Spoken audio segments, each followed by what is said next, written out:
record here, and then I'm gonna go live, and then I'm just gonna start doing the introduction. Okay.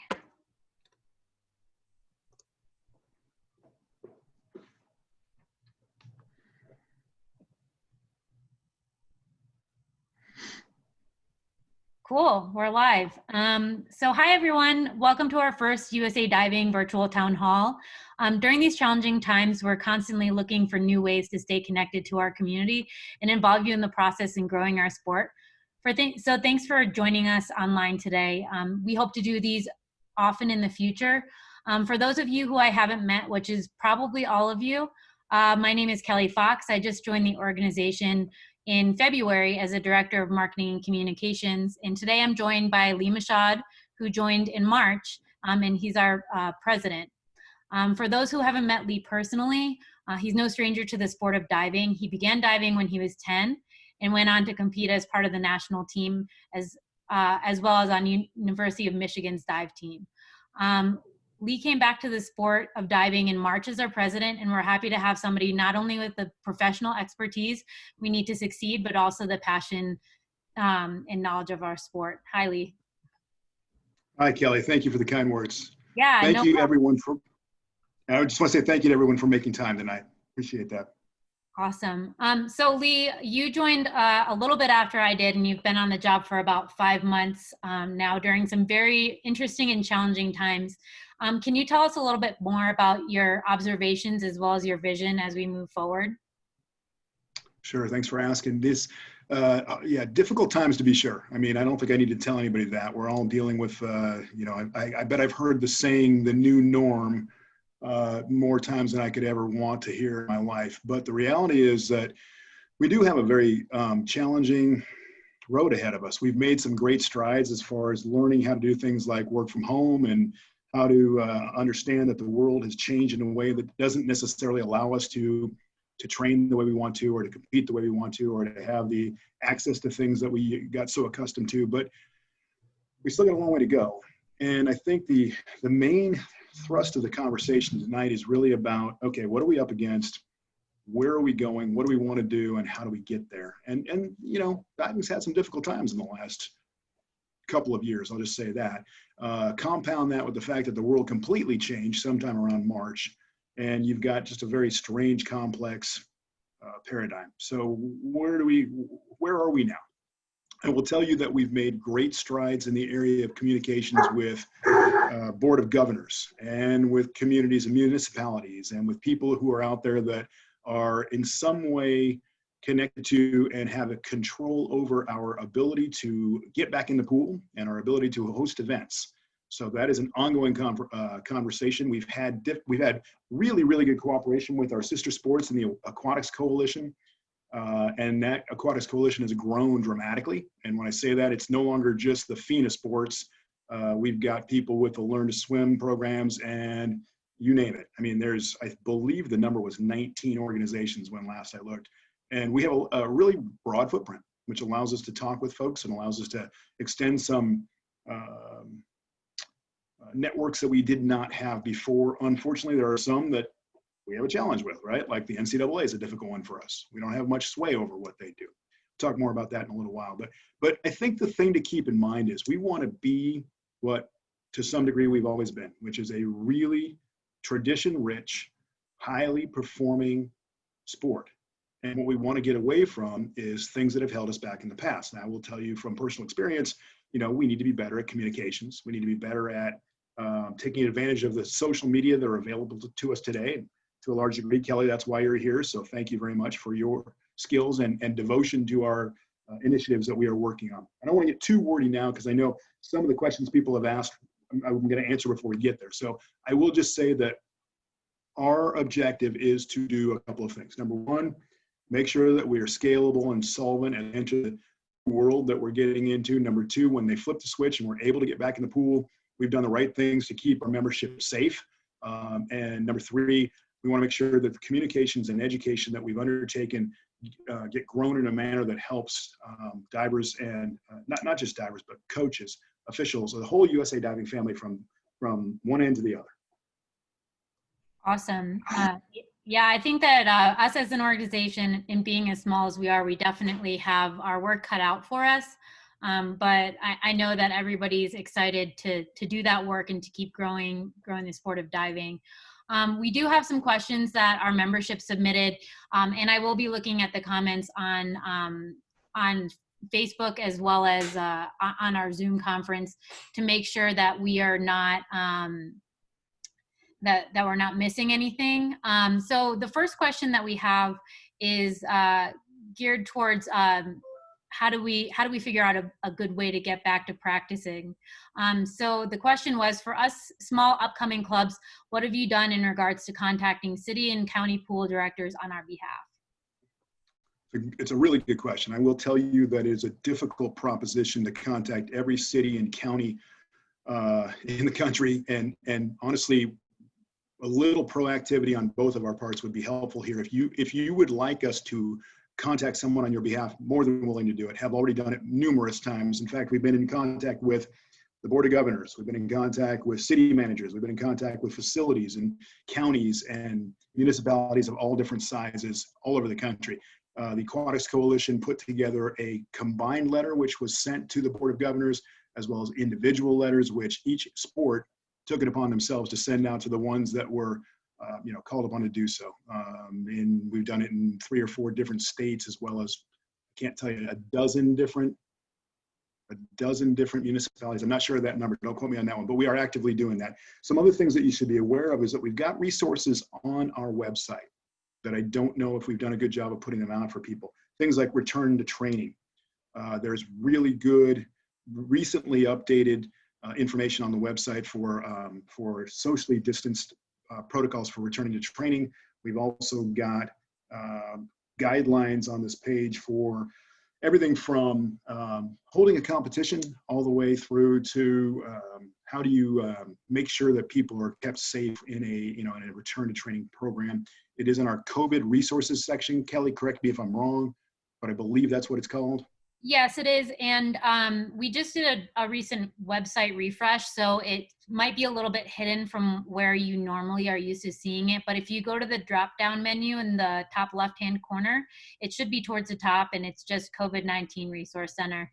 And we have not only that, but we also have articles from other organizations as well that you might find helpful, and anything that we've found on the internet that we think might be helpful for you guys to figure out the best way to safely get back in the water and get back with your teams.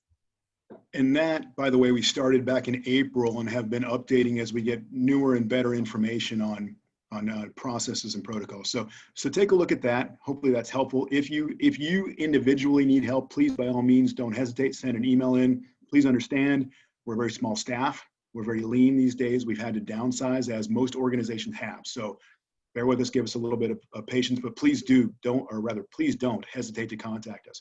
Also understand our high performance team is working tirelessly to do a number of things. The first one of which is to let our squad members know their options for facilities to train at. We're working on that as we speak right now to find and identify those facilities that are diver friendly and team friendly. More to come on that soon. I think the best thing that I can tell you is let's communicate. Let's work on this together. We'll get through this. There will come a day when we are able to flip that switch back on. It's going to require a team effort. I know it sounds cliche, but it just is. So Zach on our Facebook Live just asked a follow-up question of, can you help us deal with pools that allow swimming but not diving? We can. What we need is information. I'm sorry, Kelly, go ahead. Yeah. And I was going to say, I think we kind of answered that with the Aquatics Coalition, but yeah, I think what Lee was saying is that your best bet is to reach out to us. Dan Locke has been really, really helpful. He helped Krista with GC diving.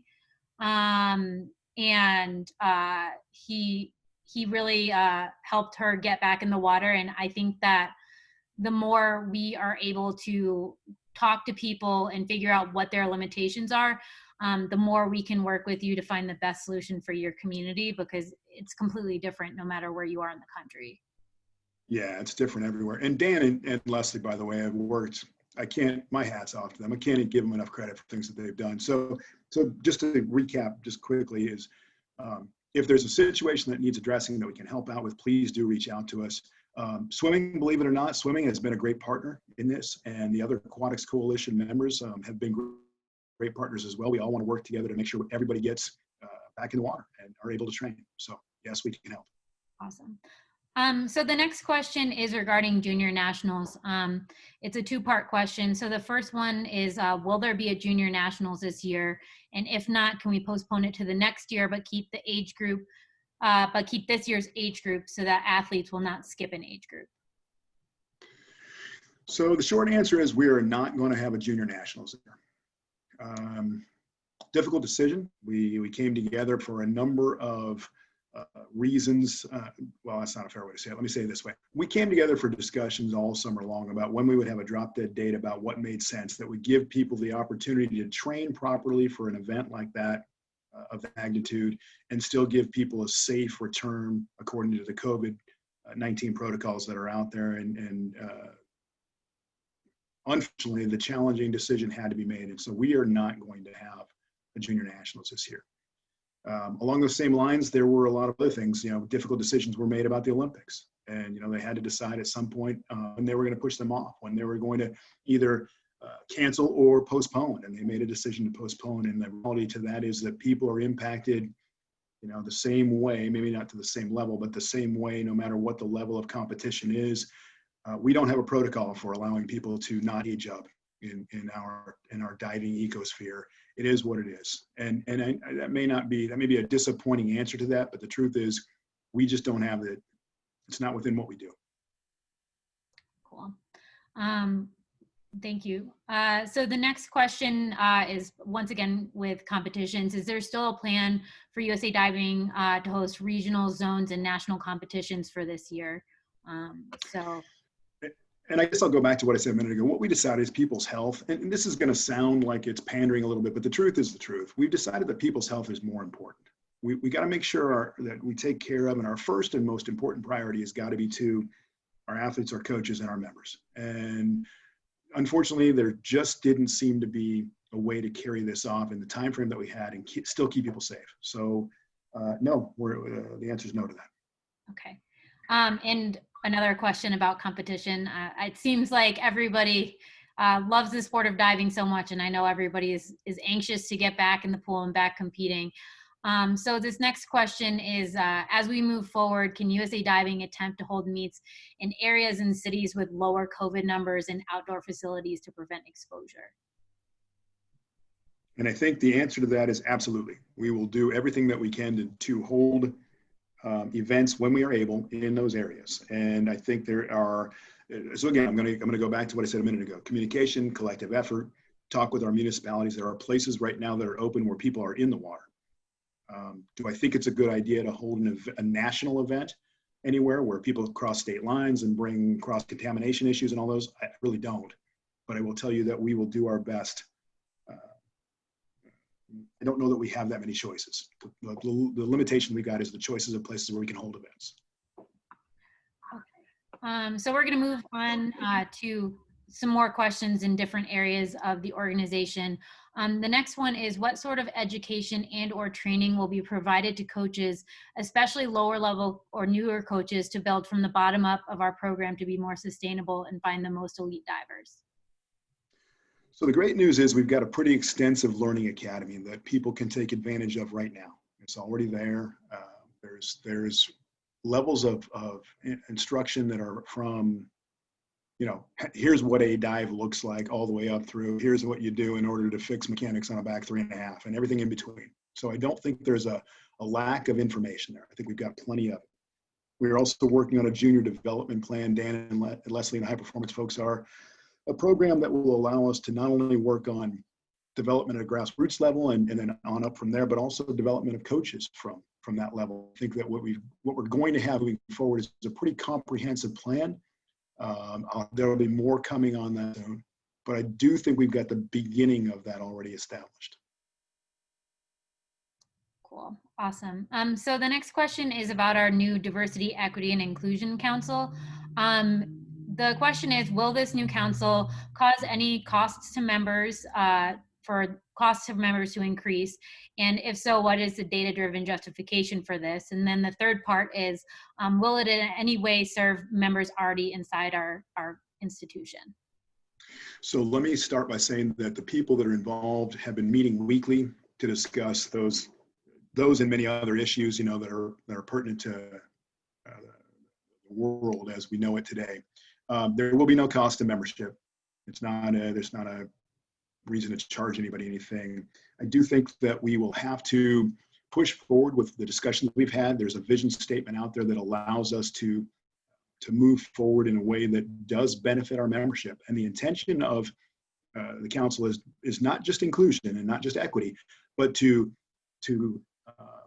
grow the sport itself, and then also to provide for the benefit of our membership. And so that's the main reason it exists. So yeah, no cost, clearly an initiative to help out with our membership.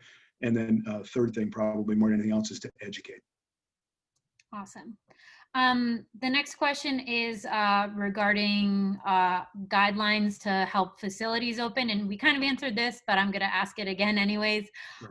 Why hasn't USA Diving created guidelines to help facilities open up for dive training, like what USA Swimming has done for their membership? So I'll just let you answer that. Sure. So it's been on the website since April, and we've updated it every turn. We've gotten a lot of good input from our sister NGBs, and from swimming has been they've been a leader in this area, but the resources are there. If you need help finding them, we can certainly help you with it, but go to the website. It's under the COVID resources section, as Kelly described earlier. And it's got it's got a complete plan for how to return to training safely. We've got letters that we can provide, which if you needed to write to a facility manager, we've got, the resources are there. If you need help with it, please just let us know. Great. The next question is regarding the board of directors meeting. Why haven't the minutes been posted for 2020? Great question. So I think let me start by just saying that with everything that we've been going through and the changes that have been taking place, and especially with regard to the audit that we went through and the USOPC's mandate to make changes to our bylaws and our policies and procedures, with the initiative that we got going on this next month, which is an election, so that we fall into line with compliance on the requirements for our board of directors. I will just tell you that the minutes from those meetings have been, I won't call them an afterthought. What I will instead call them is, okay, it's one of 16,000 things that we've had to take on. I will make sure that we get those posted and that people can see them, and there will be no hiding of any of those things. But the truth is that it just kind of fell through the cracks while we had so many other things that we were working on. Great. The next question is regarding the insurance coverage. So the USA Diving current SAM coverage for our club is below what our facility requires. It would be nice to have a base coverage and the option to buy up for additional coverage. Right now, my solution is to register all my kids with AAU as their SAM coverage is higher, which is a huge revenue loss for USA Diving. It's a great point, and it's something we've been talking about since I've been here in the last 4 or 5 months. The reality is that the industry has changed a lot over the last, I'm going to call it 5 years, but it may go back further than that. And there's only a handful of carriers that even write SAM coverage anymore. So the challenge is that we are at the mercy of what they decide to do as far as what they're going to charge, number one, who they're going to write, number two, and quite frankly, what they'll cover.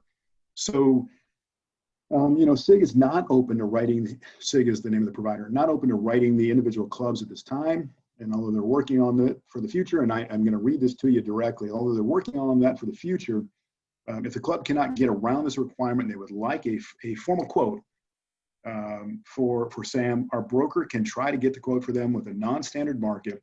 They'll still need to complete an application individually. So let me boil that down for you. What that means is it's not an easy thing to get. It is expensive, and the market's constantly changing. It's contracting, meaning that there's fewer and fewer carriers who are willing to write this out there. I wish I had a better answer for you, but it's a tough, challenging market. We did have a follow-up question on our Facebook Live from Matt. He wanted to know why the majority of the board meetings minutes reflect executive session. I'm sorry, why the what? Why do the majority of board meeting minutes reflect executive session? Oh, that's a good question. Lately, the reasons why is because of the personal nature of a lot of the things that are going on. So we are vetting candidates for new board members. We are under a requirement from USOC to have 8 independents or unaffiliated board members, and some of those discussions center around talking about who those people are and the background checks and the various things as far as vetting those people go. It's, you know, it's private information that we just can't have for an open session. That's number one. Number two is the discussions that we've had as far as planning go are really limited to the people who have an input into the ability to plan. So I won't tell you that that's going to be the case or the way things carry out from here on out, but I will tell you that the things that we had to discuss were, and honestly, 3 hours worth of executive session board meetings the last 3 times that we've done them have led us to some really good discussions centering around how we move forward, who makes a good fit for the board, and so on and so on. But I don't think that's what you'll see moving forward too much longer. Great. So the next question is actually regarding TV coverage. Somebody wrote in and they wanted to know when Team USA's women for diving will be shown on the Olympic Channel. Good question. So I would tell you that every chance that I have, whenever I speak to anybody regarding TV coverage, I want diving on there every minute of every day. It doesn't matter if it's man, woman, or otherwise, right? And the reality of it is we are pushing that agenda forward as best we can. We've gotten really good discussions with NBC going on currently about the Olympic trials next year. We've got really good discussions going on with streaming services and so on. So we will lobby for it every chance we get, and it's not really within our control, but we're certainly going to push the issue. Great. Yeah, and I will say it is awesome to watch diving. It's been really great. The past month or so, they've done a lot of replays of past Olympics, and it's awesome. And I'd love to see both the men and the women, you know, and be able to watch those replays too. So you're not alone in wanting to see the women on NBC in the Olympic Channel. So the next question is, once meets can be safely scheduled again, how will sanctions be handled? Up till now, the local diving association sanctioned local, regional, and national meets when hosted within their association. In the current USA diving bylaws, no sanction procedure is addressed. And that deficiency is recognized, and it's been recognized, and we're working to correct it. What I can tell you is that we will have this corrected by the time we're able to host meets again. Okay, sorry, awesome. I was reading the regional and national meets when hosted within their association. In the current, sorry, I somehow started watching the live video as I was recording it. It's interesting because there's a delay. Yeah, it is. So the next question, actually, the reason why I was looking at it is because Matt asked if I had the next question, which I'm going to ask. So in light of the changes because of the COVID pandemic, how will emerging athletes in 2020 and 2021 qualify for the last chance meet and or winter nationals or the USA Diving Olympic trials themselves? Okay, that's a tough one. But what I can tell you is that we understand without the events last December, emerging athletes haven't had a chance to hit any target scores. Totally get it, understand that. At this point, we can't guarantee anything, but we are looking into different possibilities to accommodate the athletes. I can give you 5 or 6 different possibilities, but until they become realities, I'd rather not speculate. What I can tell you is it's absolutely at the top of our agenda for things to flesh out and to try to figure out how we accommodate. Awesome. So that's actually, I'm just looking through the comments on our Facebook right now to make sure that we answered all of them. I thought that there might be one that we didn't get to yet regarding, let me see if I can look at it on my phone. But is there anything else that Lee, we haven't discussed that you wanted to bring to the attention of the membership right now? Yeah, there's a couple of things that I think are that bear talking about, and they really center around our resolve to make sure that we get back in the water, make sure that we take good care of our membership in terms of their health and their safety. And if you've got solutions, well, even if you've got suggestions, we're more than open to listen. Please don't think we're not. send emails. You know what? My cell phone number, I think, is on the website. All of our contact information is out there. If you've got something you want to talk about, you know, it's a busy time. I got to be honest with you. It may take a little bit of time or a little while to set up some time so we can talk. But I think that communication and our ability to come together and work together towards common goals is really what will allow us to move forward. I don't think there's one solution to this situation. I don't believe that anybody's going to come up with this, you know, golden ticket. It just, if there was one, somebody would have thought of it by now. The reality is we got to keep working towards a common resolution, and we communicate, and we got to work together. So if you need help or if you have a good idea, bring it to the forefront. Let's talk about it. I did find the one question.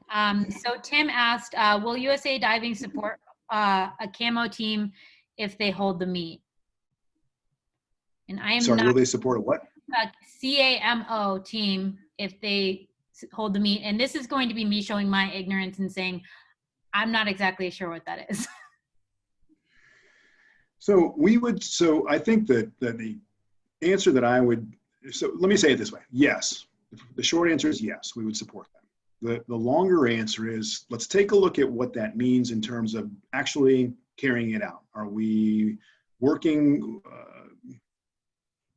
you know, within the protocols for safety? Are we taking care of our athletes? Are we following procedures that allow us to socially distance? Are we going to have, you know, sanitization and cleaning processes that work, that keep people? What about you know, people in the stands? How are we going to manage coaches and parents and so on deck? If you've got these things already thought out, or if you need help with thinking them through according to the accepted protocols that are out there from, you know, what's published and what we've got published, then yeah, absolutely we would support that. The last thing that I would ever think we'd want to do is stand in the way of allowing our athletes to compete. But I want to make sure we do it right. And I want to make sure we do it in a manner that where people are safe and healthy. Great. And then the last, so we had a follow-up question to his question regarding the last chance in the qualification meets. Do we have any more specificity on when we would have more information about these qualifying meets and whether or not they could take place? Good question.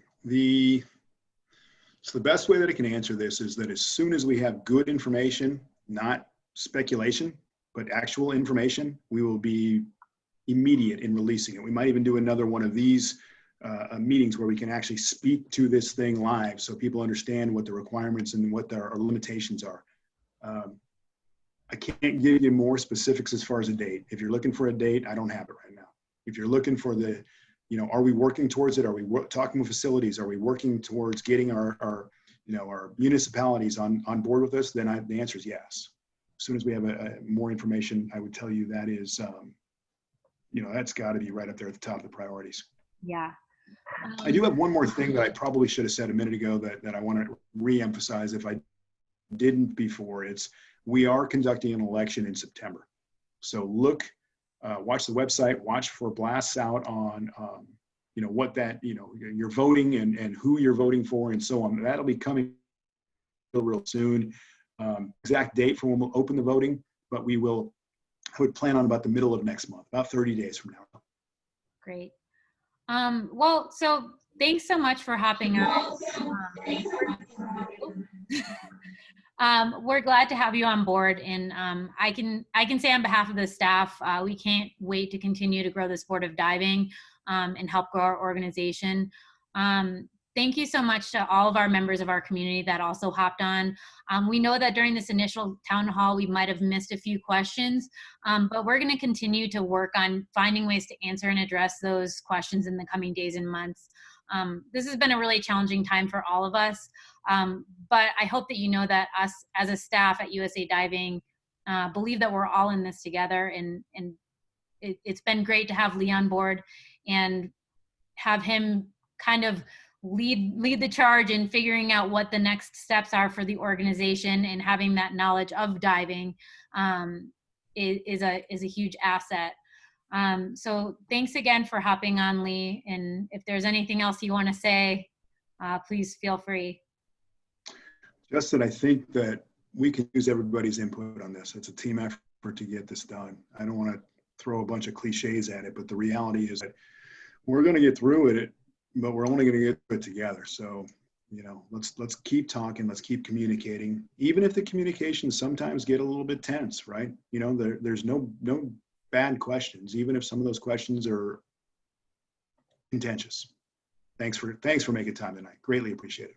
Thank you. And everyone, you can find any of our contact information at usadiving.org. And please feel free to either message us directly through our emails, or I'm always checking our social media. So if you have any questions, please feel free to send us a message on Facebook, Instagram, Twitter, wherever.